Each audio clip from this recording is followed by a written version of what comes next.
দেখতে দেখতে রমজান চলে আসলো।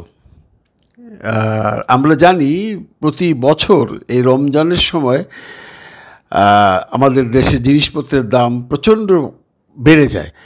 যদিও ইসলামী প্রজাতন্ত্রের যতগুলো দেশ আছে সেই সব জায়গায় রমজানের সময় সমস্ত জিনিসপত্রের দাম কমে যায় রমজানের জন্য, কিন্তু আমাদের দেশে উল্টো, আমাদের দেশে বেড়ে যায়।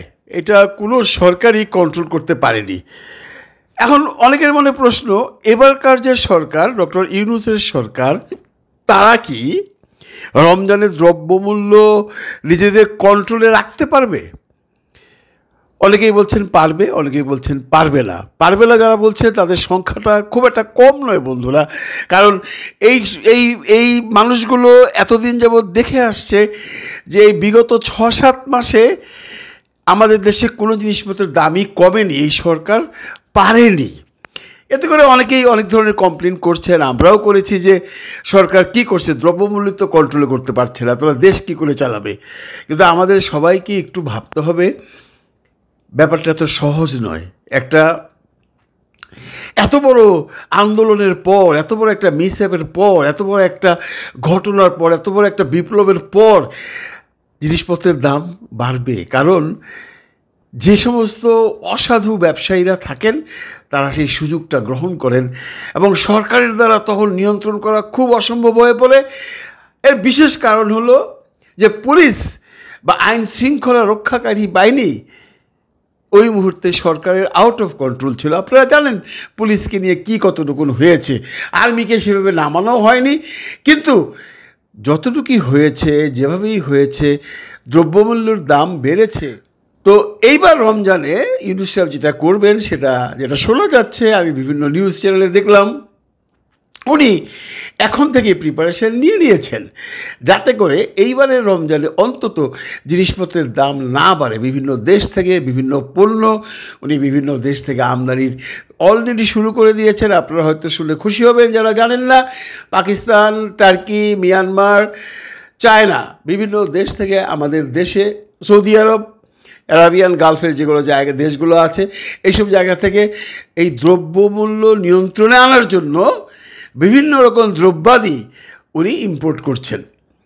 ইউনূস সরকার কত রকম দেশ ভালোভাবে চালাচ্ছেন, খারাপভাবে চালাচ্ছেন, সেই বিতর্কে আমি যেতে চাই না। আমি জানি 100% স্যাটিসফ্যাকশন দিয়ে কোনো সরকার চালাতে পারে না।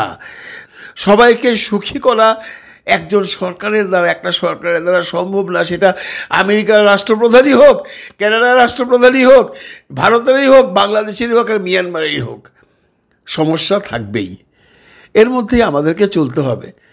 দেখুন, এই ইউনূস সরকার বেশি দিন থাকতে পারবে না। এমন একটা কথা উঠেছিল, কখন আপনাদের মনে আছে, যখন ডেমোক্রেট পার্টি যখন হেরে গিয়ে রিপাবলিকানের ডোনাল্ড ট্রাম্প সরকার হিসাবে আসলো, অনেকেই ভেবে নিয়েছিলেন যে, অনেকেই ভাবছিলেন যে এইবার বোধহয় আর ইউনূস সরকার টিকবে না, কারণ ইউনূসের সাথে ট্রাম্প ঘরানার খুব একটা ভালো সম্পর্ক কখনোই ছিল না, কারণ ইউনূস সবসময় ডেমোক্রেটদের দলেই ছিলেন।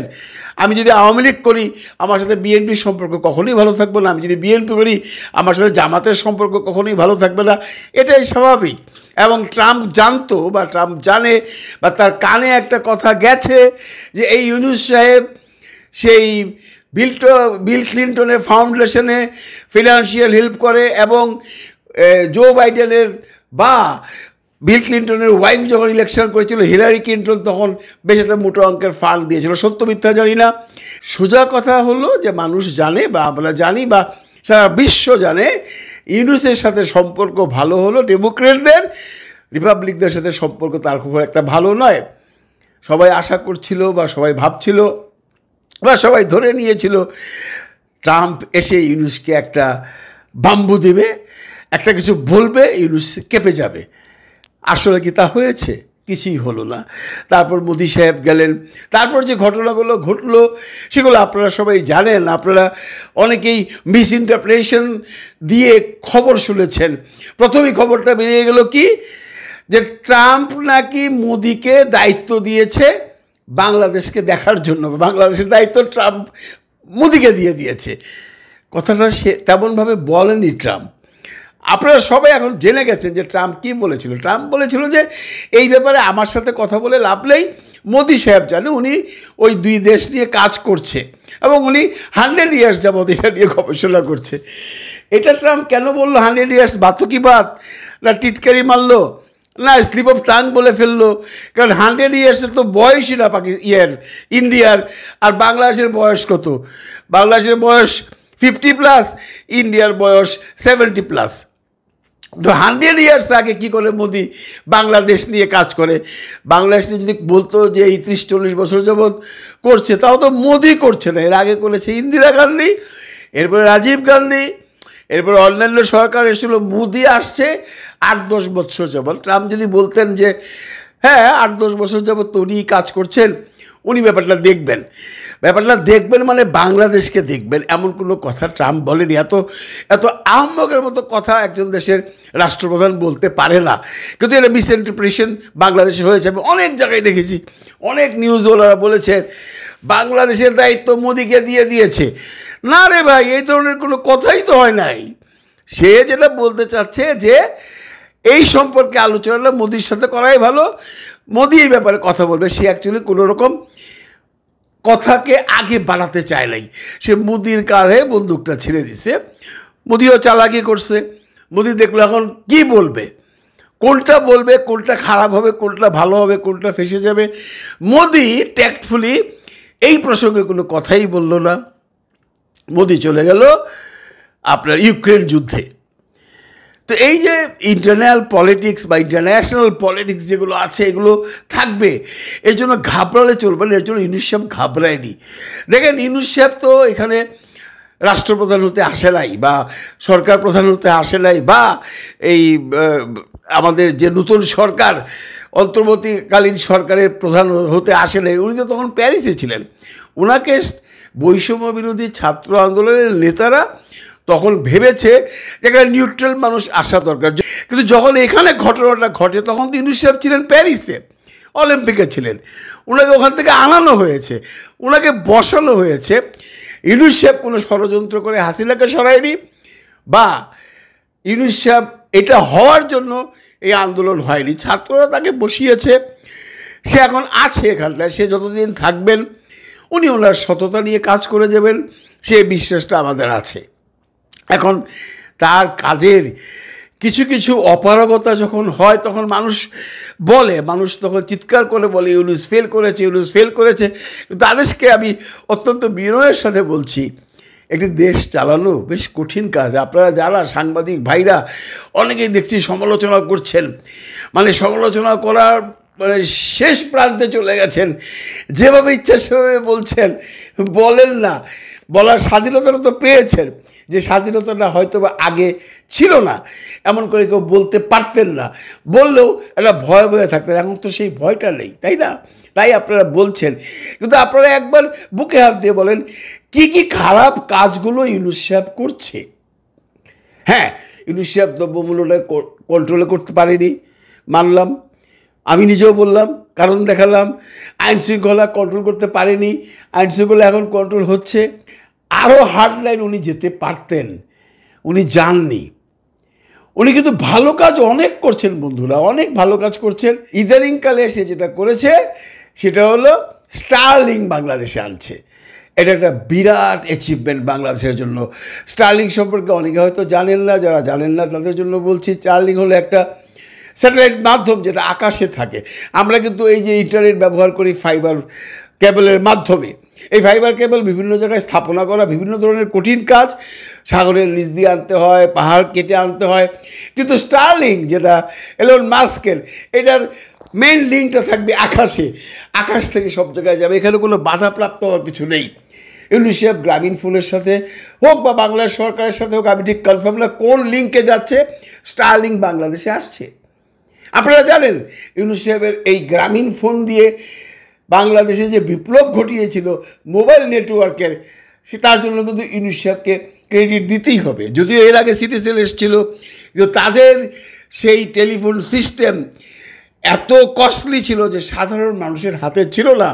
সিটিসেল যখন এসছে তখন বড় একটা টেলিফোন সেট, ওই আপনাকে বলে যারা দেখছেন তাদের বলা আছে এত বড়, এরকম মোটা, খুব কম মানুষ ব্যবহার করতে পারতো, খুব কম মানুষ। আমাদের ফিল্মে একমাত্র রুবেল একটা নিয়ে ঘুরতো, আর প্রখ্যাত পরিচালক শহীদুল ইসলাম খোকন একটা নিয়ে ঘুরতো। সিনেমা জগতে এই দুজনেরই ছিল।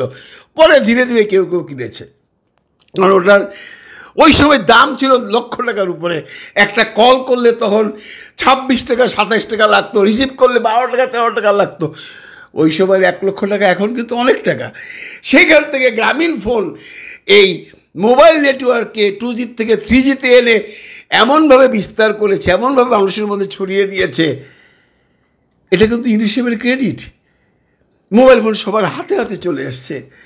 আপনারা তো সেই কথাগুলো কখনো বলেন না, তার ভালো কাজগুলোর কথাগুলো বলেন না। আপনারা আসেন শুধু গ্রামীণ ব্যাংকের কি হয়েছে, ওই 668 কোটি টাকা কি হয়েছে, ইউনুস যে ভালো ভালো কিছু কাজ করেছে সেগুলো নিয়ে আপনি আলোচনা করেন না। এখনও উনি অনেক ভালো কাজ করছেন। এই যে স্টারলিংক যদি বাংলাদেশে আসে, তাহলে আমাদের নেটওয়ার্ক হয়ে যাবে 5G, এবং এখান থেকে বাংলাদেশ গভর্নমেন্ট অনেক রেভিনিউ পাবে। কারণ উনি যে প্ল্যানটা করছেন 7 সিস্টার, নেপাল, ভুটান, মিয়ানমার সব জায়গায় স্টারলিংককে বিস্তার করা হবে ভায়া গ্রামীণ ফোন অথবা বাংলাদেশের যে কোনো একটা নেটওয়ার্ক দিয়ে। এই যে কাজটা করছেন, এটা দিয়ে বাংলাদেশ কী পরিমাণ বেনিফিটেড হবে সেটা আপনারা কেউ ভাবতেও পারেন না। এগুলো নিয়ে ইউনিসেফের প্রশংসা আপনারা কেউ করতেই চান না। শুধু ধরেন, যারা আছেন ধরার জন্য ইউনিসেফের কী কী খারাপ কাজ করেছে। খারাপ বলতে কোন কোন কাজে সে সাকসেস হয়নি। আমি মানলাম সে অনেক কাজেই সাকসেস হয়নি, সাকসেস হতে পারেনি, but it will take time. অনেকেই বলেন যে ইলেকশন আগে দিবেন, না সংস্কার আগে করবেন, না বিচার আগে করবেন। দেখেন কদিন আগে সে যেটা করলেন, এটাতে তো সবাইকে চমক লাগিয়ে দিলেন। উনি বুঝিয়ে দিলেন হি গট ব্রেইন, তার মাথায় ঘিলু আছে। এত কাঁচা মানুষ উনি নন, নইলে নোবেল জয়ী এই ভদ্রলোক সারা বিশ্বে তো সমর্থিত হতেন না।